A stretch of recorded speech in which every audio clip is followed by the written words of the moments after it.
PCC chief Jitu Patwari का बयान। मध्य प्रदेश में कांग्रेस कराएगी जातीय जनगणना। मध्य प्रदेश में शुरू किया जाएगा आंदोलन। केंद्र राज्य सरकार ने जातीय जनगणना नहीं कराई तो कांग्रेस इस दिशा में काम करेगी। जीतू पटवारी, हम भूमि का आंदोलन बना रहे हैं। सभी वार्ड पंचायतों में संगठन का निर्माण का काम कर रहे हैं। सरकार जातिगत जनगणना कराए तो धन्यवाद, नहीं तो हम कराएंगे।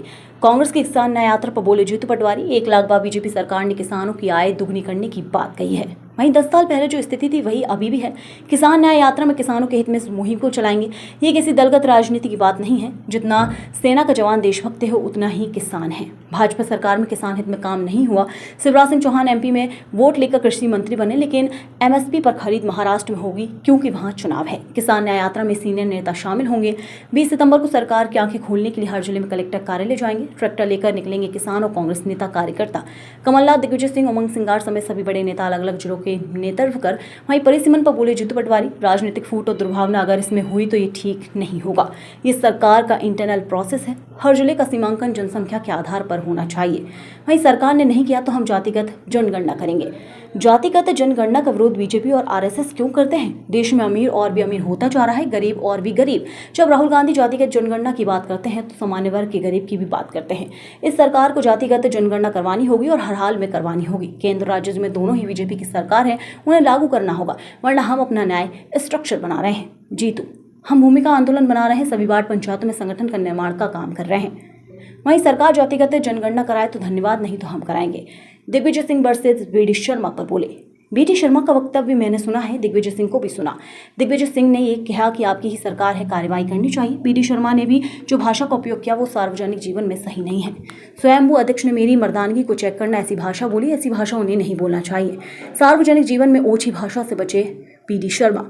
उमा भारती के राहुल गांधी को लेकर पोस्ट पर कहा, हर व्यक्ति का सोचने का अपना तरीका होता है। राहुल गांधी जब अभय मुद्रा की बात करते हैं तब प्रेम मोहब्बत की बात करते हैं। अधिकारियों द्वारा सड़कों के निरीक्षण पर बोले, धन्यवाद, अब सरकार जागी। गड्ढों के कारण 100 से 200 मौतें हो चुकी हैं। राजनीतिक ना हो, परिसीमन तो ठीक रहेगा। वहीं सेम पित्रोदा के राहुल गांधी को लेकर बयान पर बोले पटवारी। राहुल गांधी की इमेज को डैमेज करने अरबों करोड़ रुपए खर्च करके खराब की गई है। राहुल गांधी डरते नहीं है। एकमात्र राहुल गांधी है जिन्होंने कश्मीर से कन्याकुमारी तक पदयात्रा की।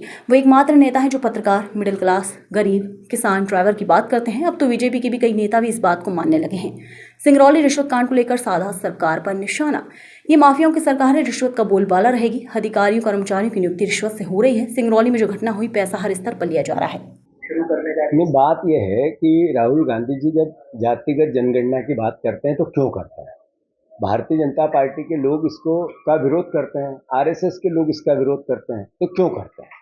इस देश में अमीर अमीर और गरीब गरीब होता जा रहा है। जब हम जातिगत आधार पर, धार्मिक आधार पर रिश्ते स्वाभाविक एक दूसरे की शादी ब्याह करते हैं, आपस में जीवन जीने की शैली बनाते हैं, तो कौन सी समाज के लोग आर्थिक इस देश में 70 साल 75 साल बाद संपन्न हुए, कौन से समाज के नहीं हुए, ये जानना तो अधिकार है। इस देश में राहुल गांधी जब जातिगत जनगणना की बात करते हैं तो वो एसटी, एससी, ओबीसी के साथ साथ अपर कास्ट के गरीब की बात भी करते हैं। तो मैसेज क्या है? मैसेज ये है कि 25 लोगों के पास देश का 80% धन पहुंच गया और 80% लोगों के पास देश का 20% धन है। आखिर ये असमानता इस देश में क्रांति लाएगी या नहीं लाएगी? तो राहुल गांधी जी इस देश की एकता, अखंडता, संपन्नता, समानता, इसकी बात करते हैं। जातिगत जनगणना इस सरकार को करानी पड़ेगी, हर हालत में करानी पड़ेगी। अगर नहीं कराएंगे तो ये आंदोलन और तेज होगा। मध्य प्रदेश में आने वाले समय में कांग्रेस पार्टी एक नींव बना रही है, भूमिका बना रही है कि सरकार को जातिगत जनगणना करानी चाहिए। अगर नहीं कराती है, केंद्र सरकार, राज्य सरकार दोनों बीजेपी की है, तो फिर हम हमारा स्ट्रक्चर बना रहे हैं जिसमें पंचायतों का एक नया हम संगठन निर्माण की का जो प्लान है हमारा, वो आने वाले 15 दिन में चालू होगा। जब ये कंप्लीशन हो जाएगा इस बात का कि पंचायत और वार्ड स्तर पे हमारा संगठन नया रूप लेगा, उसके बाद हम ये प्रोसेस चालू करेंगे। अगर सरकार कराए जातिगत जनगणना तो धन्यवाद, उनका सम्मान है। अगर नहीं कराएगी तो कांग्रेस पार्टी इस प्रयास को पूरा करेगी। प्रदेश भर में शिवराज सिंह चौहान पिछले 20 साल बीजेपी की सरकार के मुखिया रहे। उन्होंने 1 लाख बार किसान की आय दुगनी करने की बात कही, भावांतर योजना की लाने की बात कही, और गेहूं और धान के दाम 3100 और 2700 रुपये देने को लेकर किसानों से प्रलोभन दिया और उनसे वोट लिया। पिछले 10 साल पहले जो स्थिति थी सोयाबीन की, वही स्थिति आज है।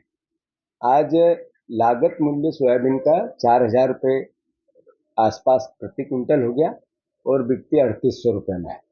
मतलब जो दोगुनी आय करने की बात थी, सोयाबीन की फसल चिल्ला चिल्ला के उसके दाम बोल रहे हैं कि इन्होंने धोखा दिया है। कांग्रेस पार्टी का दायित्व है, विपक्ष की भूमिका, हम किसान न्याय यात्रा पूरे प्रदेश में लगातार इस मूवमेंट को किसानों के हित में उठाएंगे।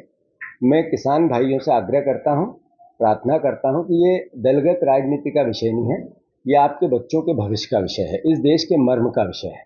जब किसानी की बात आती है, खेती की बात आती है, एग्रीकल्चर की बात आती है, तो स्वाभाविक है कि देशभक्ति की बात आती है। सेना का जवान सीमा पर रह के सेवा करता है और रक्षा करता है देश की। हम सब चैन से सोते हैं, उसी जवान को अनाज